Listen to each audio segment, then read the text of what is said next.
Hello and welcome to Ringtalk, episode 144, week 2 of the Predictions League. Week 1 went so well for us here at Goodwin Boxing. Gentlemen, how are we?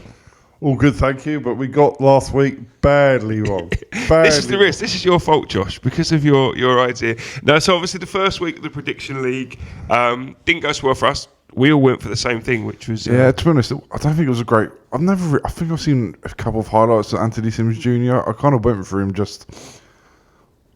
I thought, well, you can't surely get to 20... Or you can, but get to that sort of record and not be half decent. And I thought any half decent boxer should really beat Zach Chelly.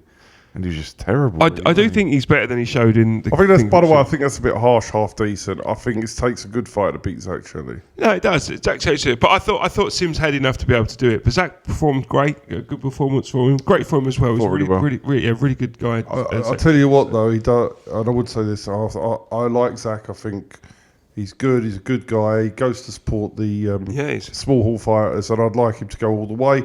I don't think he should fight Lerone Richards because I think Lerone Richards will box his head off. Yeah. But I'm never backing against Zach Chelly again. But I still think neither would I. But I think Lerone beats him. I don't think that's the right fight. But anyway, move on. Anyway, but Zach Chelly. We'll move on to that. Yeah. So we got obviously the league. I'll put up on the screen here. So some people that obviously got. Why are we not near the top? Because we got it wrong. We obviously some people got the correct winner. So obviously 1 point if you got the winner and the outcome. Then obviously you get 3 points in total, an extra 2 points. It's a marathon, not a sprint. It's a marathon, not a sprint. We are slightly changing the way you enter it now, though. What we did is we had everyone enter on multiple different platforms. It was really difficult to try and populate to make sure we don't miss anyone. So going forward from today, if you're watching this and obviously you want to enter into next week, you need to enter from info@Goodwin Boxing. info@goodwinboxing.co.uk. And if you enter on Twitter or any other place, when that's not going to be accepted, it's only the entries that are done by email count. Yeah, only entries by email. info@goodwinboxing.co.uk. Send that through, and then we can register your vote. It'll take 2 minutes. You'll be able to do it just from your phone and just ping it through, and we'll pick it up for your email address. We will need your name in there as well, though. So well done that got it right last week. Obviously, moving on to this week, we've now got the second week of the Predictions League, and the one we got out of this one on the matchroom card: Lee Wood versus Michio Lara. Gentlemen, what are we going for? Are we going to go all the same once again, or are we going to be slightly more strategic? The heating's kicked in, and we've now got a hurricane blowing through the thing. Steve, we might as well carry on while Josh is going to do that. Lara Wood. I am fairly confident with this one. Yeah. So we'll see. I'm going for Mauricio Lara. Yep. By stoppage. Yep. My reasoning is I've watched both of these fighters, so I'm not going on records. I've watched them. I think that Lee Wood has been an outstanding success and a credit to the sport. I think overachieved is a bit of an insult to him, but I think he has achieved more than most people thought he would. I thought his fight with Conlon was fight of the year, but it showed in the Conlon fight that he can be hurt. And if you can be hurt against Lara, you're going to be in trouble. Yeah. It's nearly a year since he last fought, and he's 34 years of age, and a year's inactivity is not going to help him. Mm-hmm. So on the basis that he's inactive, he can be hurt. Lara has proven at a higher level. I think Lara, who we know stopped Josh Warrington. Yeah, drew with him and stopped with him. Drew with him. That was a technical draw, but he stopped him and wore him down. And I think that Josh Warrington is a better fighter than at the time when he lost than Lee Wood will be now at 34. Yeah. I go for Lara to wear Lee Wood down and stop him mid to late. Okay, Josh. Please don't agree with me. What do you know? What I was gonna go Wood to be strategic, but the more you look at it, the more you can't really go for anyone else but Lara. But that puts us back in the same position. Yeah, no, I completely agree with Dad. I want Lee Wood to win, so I want to be wrong. But in terms of the league, I am going to go with Big Steve. Yeah, and like I say, I was going to go Woods to be strategic, but that would just be to try and be strategic. So we're going to go for the same again. So oh dear. So we've all gone for Lara by stoppage.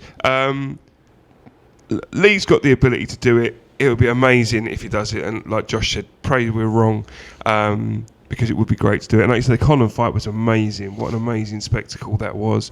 But yeah, unfortunately, Lara, I think too experienced, too well schooled, too heavy-handed. Ultimately, let's talk about the rest of the card. Then there's not a great deal on the rest of the matchroom card in terms of that. One good fight on there, which I think would be interesting, just because Dalton Smith versus Billy Anton for the English. Good fight, Josh. No. One-sided. Yeah, Billy Anton's very good to a level, Yeah. but Dalton Smith is special for me. Levels above. Billy Anton, we've seen him up close and personal on Goodwin Boxing shows. Yeah, just different levels for me. Yeah. It's just how quickly Dalton Smith wins for me, but hopefully it's competitive. Hopefully I'm wrong. Billy Anton gives him a hell of a fight. Yeah. Steve? I totally agree with Josh. I mean, Billy Ellington has done it the hard way in small hall, but this is Nice guy as well. Good team, aren't they? Yeah, Yeah. they're great, but it's about levels, and Yeah. this is different levels of fighting. I mean, this is taking a really, really, really good small hall fighter, Yeah. but putting him in with a really, really good level Yeah. TV fighter who's going to go on to British and beyond. It's just not. It's not the same level. So that Billy Ellington will try, but I just imagine he'll it'll be a stoppage, and I'd imagine it will be 3, 4, 5, something like that. Rounds, yeah. How far do we think Dalton Smith's going to go? Obviously 13-0 now. Obviously we know he's supremely talented. He's incredibly talented. I think he's got the full package. Do we think he'll go world level, or is it this point in his career we don't know yet? It's hard to know, as we all know. Once you get to the European step up's usually quite a big one. Then from European to world's huge again. Yeah. Do I think he could get there? Definitely. Would it surprise me if he didn't as well? No. So it's a hard one. Yeah. Would I put my life savings on him becoming a world champion? Not yet, but No. I think he's got a good chance. Definitely. Yeah. So for you, Steve? Totally agree again. I mean, the thing is, you can see, again, we're talking about levels. You can see a lot of fighters going through beating up all our domestic fighters, but then they go and make that next jump and they can't do it. It takes a very special fighter to make that next leap. Yeah. And a lot can get to the British, just beyond the British, but that next level is a real surge and more foul than pass, and they can look as wonderful as they look, but we can go through some fighters current today that when they have moved up the levels, they have been exposed, and this could easily happen with Dalton. But do you know what? You're never going to know. He could also go all the way, but he's not fought anybody yet that is going to tell us that. Mm-hmm. And this fight could tell you that if Billy. Billy Ellington is not going to tell you whether Dalton Smith. No, if he does though, then it will tell you Dalton Smith's not what you think. Correct. Yeah. If Billy Ellington gives him any sort of trouble, then he's not going world level. Yeah. Levels is a real thing in boxing. We hear it bandied about all the time, but I don't think people sometimes appreciate the difference between, like you say, Josh, between even in English, even Southern area to English, there's a big leap. English to British, there's a big leap. British to European is a big leap. Like, there's huge amounts of increments of change, isn't there? When you look at Brad Paul's on the weekend, for example, Southern area, I don't think there's probably outside his stable. If there's anyone in the Southern area that probably gives him. I think he beats pretty much everyone on the Southern area level. He jumps up to English. No, he beats everybody. He doesn't pretty much. He beats everybody in the Southern area level. Oh, I didn't want to make such a statement. Even on his disappointing performance, he beats anybody in the Southern area. But then he jumped up to Tyler Denny, who I think is probably a little bit above English level, but lost by 5-6 rounds. Brad wasn't at his best that night, and I think Brad could. Hopefully learns a lot from that night and comes back stronger. Because I think on another night Brad could win that fight. Yeah. But you saw there if Brad not up in his game, you can see the difference in levels straight away. Yeah, that's just from area to English. Yeah, exactly, and that's the thing. It's a real thing. Let's talk about that as we brought it up. We might as well talk about it now. So obviously, the matchroom card just gone. Obviously, our man Brad Paul's unsuccessful, unfortunately, in the tilt for the English title against Tyler Denny. What do we make of the performance? Obviously, Brad lost by 5-6 rounds on the scorecard. Like that, 4 rounds on 2, 5 rounds on 1, which was totally and utterly reflective of the card. Sure, absolutely. So let's explain how we see it. Obviously, you guys were there. What did you feel of the performance? What did Brad feel? What's the next steps, etc.? Brad was disappointed in his performance, and rightfully so. Yeah. He tried, but it wasn't the Brad Pauls that works with Terry Stewart in the gym. Yeah. What was happening in this fight and was there were times when he hurt Tyler Denny. Yeah. But every time he hurt him, he seemed more intent on defensive and avoiding any counters than he did going forward and finishing the job. Now, Brad Pauls was never going to win a fight like that. So, in effect, he was getting into an exchange, hurting him, then often just backing up, trying to throw single shots and backing onto the ropes where Tyler Denny would offload. That is not the Brad Pauls that we know. The Brad Pauls we know, he goes in, he's aggressive, he hurts somebody, and then he throws flurries of combinations to finish them. Yeah. That was like watching a different man last Saturday. Sure. It was just not him. Now, it could be a combination of various things. Brad said it was a southpaw stance, but Terry has trained him with southpaws all the time. It could have been he's had, 9-month layoff. It could have been that he froze under the lights. It could have been many things. But whatever those things are, that was not the best Brad Pauls. However, I don't want to take away. I think Tyler Denny is fantastic advert for boxing. Tyler Denny deserved to win. It's not the first 0 he's taken. I think it's the 5th in a row. Yeah. So Tyler Denny deserves all the credit in the world. Now, Brad underperformed. But even if Brad had performed, even if he had performed his best, there's no guarantee he wins that fight. Sure. No. It would have definitely been, he would have been closer and he would have given Tyler Denny more trouble. But he didn't perform. But Tyler Denny also probably didn't perform to his best as well. Yeah. And I think Tyler Denny deserves to go on and get a chance at the British because he is a basic boxing success story. Yeah. And full credit to him and his team. He's a really good guy for Tyler Denny, a nice lad. He never badmouths anybody. And he now deserves something bigger. So good luck to him. Good luck to him. Josh, same for you, just again with Brad. So, I mean, it can happen. Look, we can all get bad days at the office, don't we? Every day is not the best day, and sometimes, unfortunately, it just happens that way. I said it to Brad after the fight. I think, for me, one of the main differences, you could just see the difference of experience. Sure. You see that Tyler's been there and done that. It's just on the inside work. It was just so cute, so clever. Yeah. I probably shouldn't say this, but I think he could... Not that it would have made a difference in the fight, but the way he used his head, his shoulder, he got away with it. But because he's doing it so smartly, I think the referee should have maybe pulled him up a little bit, but it doesn't really matter. Yeah.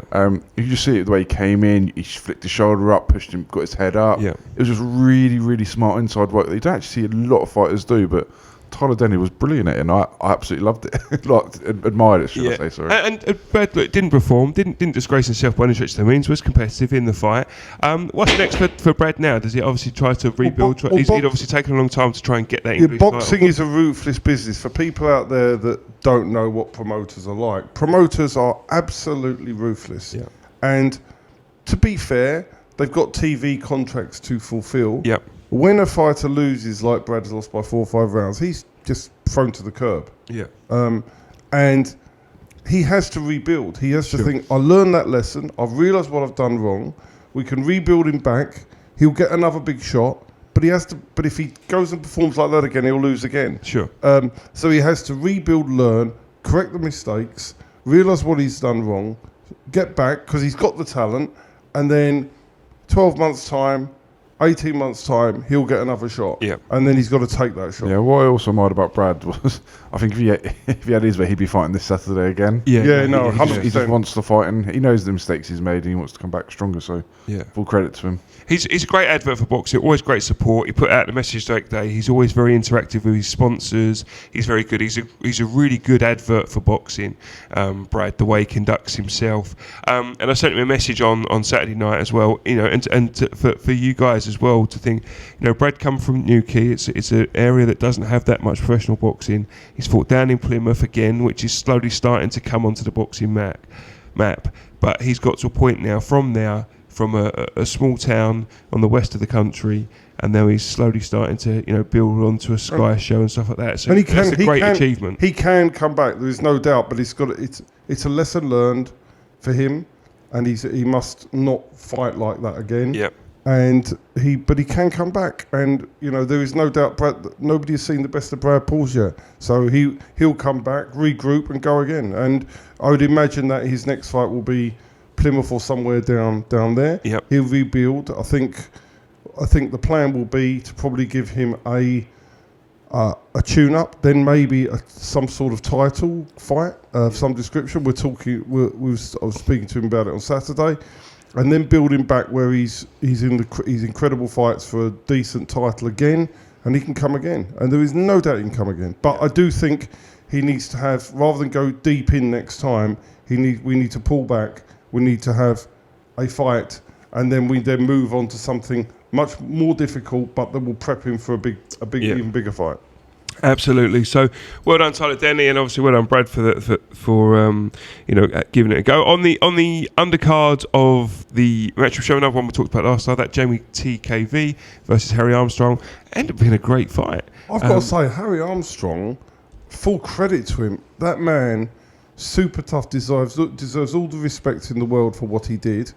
I thought that it was much closer on the scorecards than I had. Yeah, I did a bit wider, but fair dues, he was competitive in every round. Absolutely was. And he recovered well as well. He was hurt badly at the end of the second. Yeah. The corner brought him round, got him back, steadied him, and that as well. He was obviously fit because he recovered, because like I say, he was gone in the end of that second round, so he really, really did well. I still say the same thing I said last week. I'm not changing what I said before the fight. It was too early. Sure. And he needed, at a heavyweight, you keep undefeated to 10 fights, can have a huge fight with more experience and much bigger money. But it's hard with heavyweights, isn't it? Matchmaking them to 10-0, it's not easy. Yeah, I'm accepting that, but I'm just saying in the reality.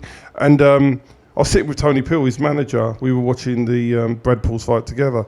And as Tony said, he'll get another big fight. Yeah, but the point is, it's whether he wants to. I think I'm going to do what I would have done if I had lost and I was start building up.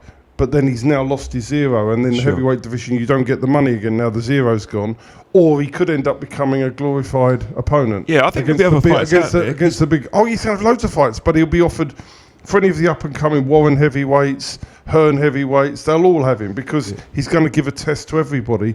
But if he's going to go down that road, he ends up being a glorified journeyman. So it depends on which route they decide to take. They could try and rebuild him back and get him towards, a Southern area English, that type of thing, or he ends up fighting on TV as a glorified journeyman. But it's hard, isn't it? You say glorified journeyman.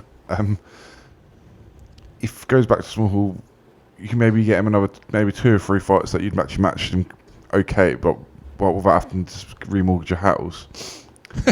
But then I agree. But so then you're only getting a couple of fights. He was competitive against that JTK. He could have.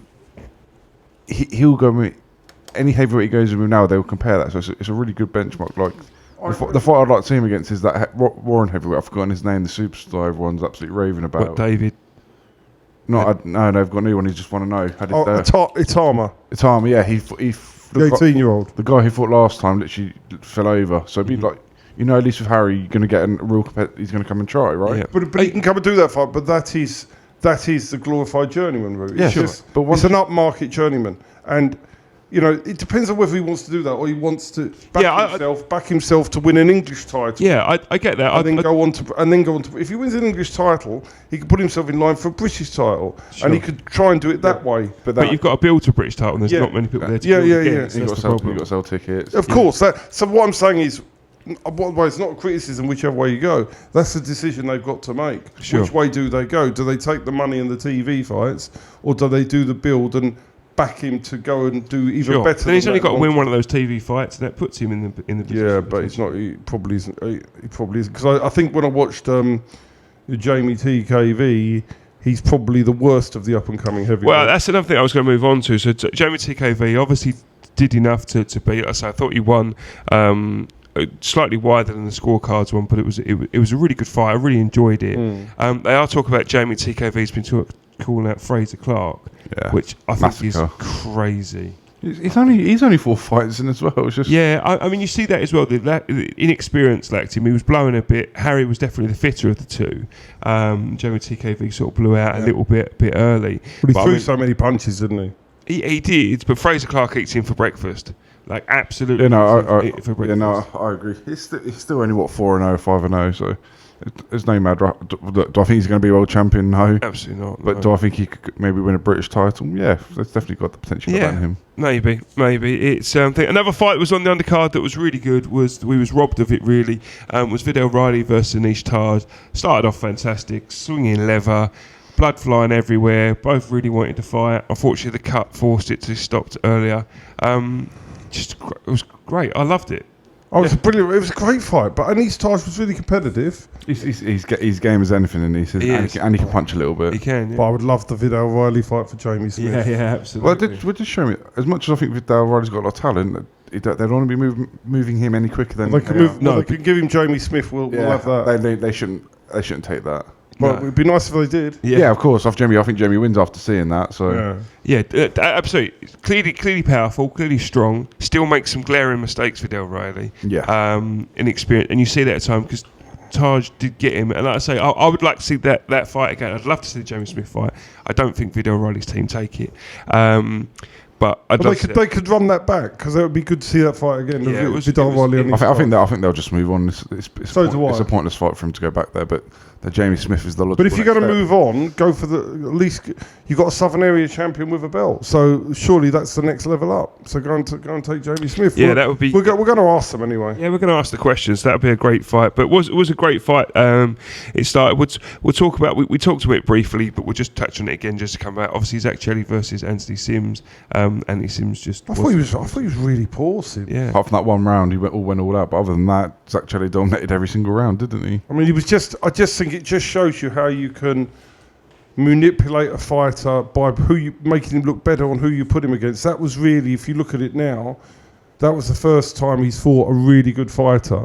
Because obviously the ones he's fought before, also, you can match a positive record with positive record. But what I think when you're watching when you're looking at the American, I don't think you could take that on trust. It's no different here. You can get people that are 3-0 that are quite poor. Just America, there's a lot more people. So there's a lot more to choose from. I do also. Maybe it's because we know the UK market. I do think you can look at a UK record and you can think actually they're not as good as the records. Just with the American one, you're a little bit lost because you don't really know the smaller fighters. So you can't really get a gauge of who they're fighting. Like you say, because there's more people, there's more depth. But once again, let's credit Zach Chelly because he made him look terrible. Yeah, great performance, great matchmaking for Matchroom. It was perfectly set up. I'm assuming boxer. I said Matchroom earlier on. Sorry, the boxer card, the whole boxer card. Brilliant matchmaking by boxer. So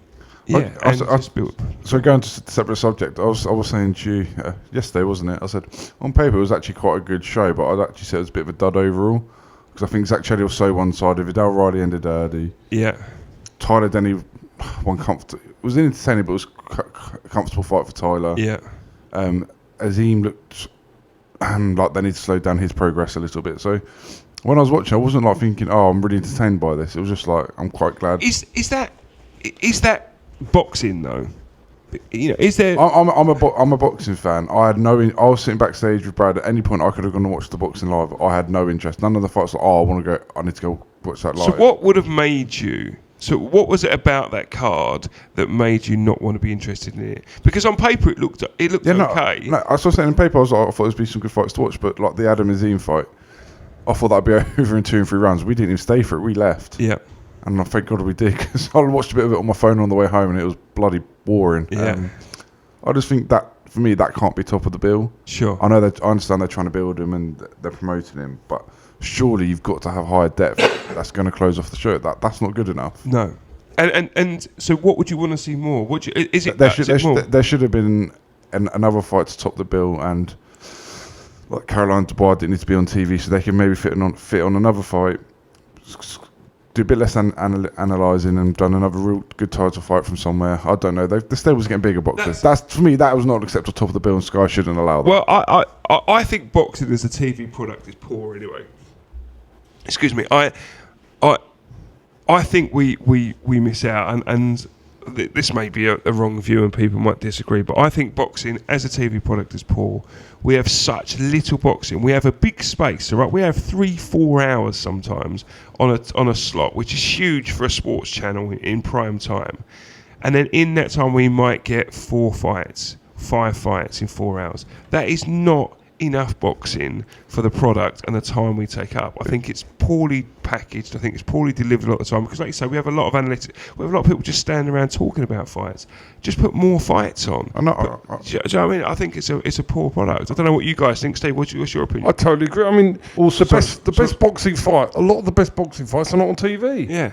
Also, the fact that even if they did put more fights on, unless they're competitive, I'd rather watch them analyse it. But you know, Josh, there Yeah, are some. sure. You look at some cards, and even we might stage an English or British title, or sorry, an English title, British Eliminator, Southern Area, and you know that fight is going to be so competitive. Give you the example: small Conor Adaway, Lewis Frimpong, right? Everybody has got a different opinion. That could easily be the first fight on TV where they're going to watch a war, nobody knows who's going to win, and people are going to be gripped by the fight. No, you're 100% right. I don't disagree with that. I'd actually argue the boxer undercard on paper was stronger. For me, on Saturday, the biggest criticism I have was that main event. No, I totally agree. Poor. That is not. We all pay our Sky subscription, right? That is not good enough as boxing fans. No, I totally agree. Left with that as top of the bill. Agreed. So what you've got on the TV product, if we want to say, you've got Caroline De Bruyne, a total mismatch. No, but that I can stomach because the only way you raise a boxer's profile is exposing them. Except So that, but you can't have the top of the bill in a total mismatch. Sure. And then you've got. So what I'm saying is, have Caroline Dubois, but have a strong, which Josh says, a stronger top of the bill, which might be 4-7, 4-6. The top of the bill was 1-20 or something ridiculous. And then you've got. And I know Nice Taj put on a fight, but that was 10-1 on. Then you had the competitive fight was Sims. The competitive fight on paper was Chelly Sims, and that should have had a good. That was a good fight for TV. But if you look at the TV fight, Tyler Denny, Brad Pauls, on paper, reasonably good fight for TV. So what more can you do there if on paper it looks good? On the night you can't. But that's only two fights. For me, only two fights. For me, I'd actually have a problem with the undercard. I think it's the main card. It could have been better, but I think it was okay. Not bad. We've definitely seen worse. Yeah. I think it was the main event that was the main issue for me. But what I'm saying is, if you pushed the Zim down the card and you had a proper main event, it'd be good. You'd say that's a good card. Yeah. But Adam Azim, who's in his learning stages, as a main event, is weak against and you're not talking about against a padded record Mexican. Sure. It's not a top of the bill card, but they're trying to build Adam Azim as a. I get that. As a main event, I get why they've done it, but was he 7-8-0? 6-0 he was. 6-0, Come on, guys! Like you got to give. For me, if you're like getting into boxing, you tuned into that, you'd be like, "Oh my god, what is?" Yeah, it's not a good advert for boxing. So I think the product's not great. No, that's not just boxer. I'm talking about TV promoters as a thing. You are right, Josh. We don't want more uncompetitive fights. You only want to put more fights on if they're competitive. Exactly. But that's why I think they're missing a trick with these Southern Areas and these English titles. I was pleased to see the English title on. And I think you should do more of that. But it's that's the views. Now we've knocked all TV pros. The only other card on this weekend is Frank Warren's on Friday, Saturday. Steve, can't remember Friday is it? What's that? Friday. Only David Adelaide is the main event on that, fighting an unbeaten Dimitri Belzus. 10-0 versus 10-0. I didn't even know it was on. No, didn't it's on, but. That is going to. I would imagine that Warrens are very, very smart matchmakers. Yeah, they are super matchmakers. They're brilliant at building. I haven't even looked at the other guy, but at bet your bottom dollar, he's a padded 10-0. Yeah, and David Adelaide probably walked through him. Yeah, I've never been that impressed with David Adelaide. No, have you not? No. Okay, well, right, I think that's everything on the boxing front. Obviously, next week we're getting close to our shows. We'll start to review our shows coming up. If you've got any questions, get in comments. We haven't done the questions this week, Steve, so we might want to put that out next week. Don't forget, if you want to join the Predictions League, this week is Lee Wood versus Richie O'Lara. Send your... Even if you didn't join last week, you can start because we're starting at 0. Yeah, absolutely. Yeah, we're only in the first few weeks, and you can rack up the points. So even if you missed last week, don't forget info@goodwinboxing.co.uk. Send your predictions through there. Make sure you put your name on it. We want the winner and the method. So stop at your points, and we'll see where you rank. And you'll probably be above us. Thanks for joining us, and we'll catch you again next week.